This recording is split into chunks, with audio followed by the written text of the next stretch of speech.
ಎಲ್ರಿಗೂ ನಮಸ್ಕಾರ ಪ್ರಿಯ ವೀಕ್ಷಕರೇ, ನನ್ನ ಗುರುಪರಂಪರೆ ಯೂಟ್ಯೂಬ್ ಚಾನಲ್ಗೆ ಸ್ವಾಗತ. ಎಷ್ಟೋ ಬಾರಿ ನೋಡಬೇಕು, ನಮಗೆ ದೇಹ ಬಾಧೆಗಳು ಉಂಟಾಗ್ತಿರುತ್ತೆ, ನೋವುಗಳು ಅಥವಾ ಮಾಂತ್ರಿಕ ಬಾಧೆ ಅಥವಾ ದೃಷ್ಟಿದೋಷಗಳಾಗಿರ್ಬೋದು ಅಥವಾ ಧಾಟು ಕ್ರಿಯೆಗಳು ಆದಂತಹ ಸಂದರ್ಭದಲ್ಲಿ ನಮಗೆ ಹಲವಾರು ಸಮಸ್ಯೆಗಳು ಉಂಟಾಗ್ತಾ ಇರುತ್ತೆ. ಅಂತಹ ಸಂದರ್ಭದಲ್ಲಿ ನೀವು ಮಾಡುವಂತಹ ಪರಿಹಾರ, ಅಮಾವಾಸ್ಯೆ ತಪ್ಪಿದರೆ ಹುಣ್ಣಿಮೆಯ ದಿನ ಆರಂಭ. ಇವತ್ತು ಚತುರ್ದಶಿ, ಹಿಂದಿನ ತ್ರಯೋದಶಿ, ಆ ನಂತರದಲ್ಲಿ ನಮಗೆ ಹುಣ್ಣಿಮೆ ತಪ್ಪಿದರೆ ಅಮಾವಾಸ್ಯೆ ಬರುತ್ತೆ.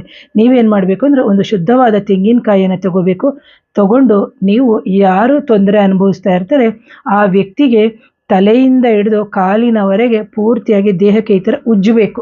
ಒಂದು ತೆಂಗಿನಕಾಯಿ ಅಂದರೆ ಈ ಥರ ಉಜ್ಜಬೇಕು. ಉಜ್ಜಿದ ಮೇಲೆ ಸಂಜೆ ಹೊತ್ತು ಆನಂತರ ಮನೆಯ ಟೆರೇಸ್ ಮೇಲೆ ನೀವು ತೊಗೊಂಡೋಗಿ ಇಡಬೇಕಾಗುತ್ತೆ. ಇಟ್ಟು ಮಾರನೆಯ ದಿನ ಬೆಳಿಗ್ಗೆ 4:30ಯಿಂದ 6 ಗಂಟೆ, ಅಂದರೆ ಅರ್ಲಿ ಮಾರ್ನಿಂಗ್ಗೆ 4:30ಯಿಂದ 6 o'clock ಒಳಗಡೆಗೆ ಆ ತೆಂಗಿನಕಾಯಿನ ತಗೊಂಡು ಹೋಗ್ಬಿಟ್ಟು ಹರಿಯುವ ನೀರು ಕಡೆಗೆ ಬಿಡಬೇಕು.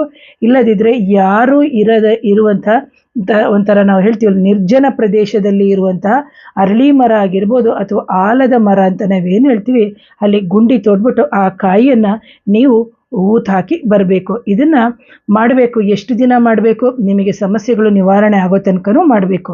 ಇಂಥ ಪ್ರಯೋಗವನ್ನು ಮಾಡಬೇಕಾದಾಗ ಯಾರ ಹತ್ರನೂ ಬೆಳಿಗ್ಗೆ ಎದ್ದು ಮಾತಾಡೋ ಅವಶ್ಯಕತೆ ಇಲ್ಲ.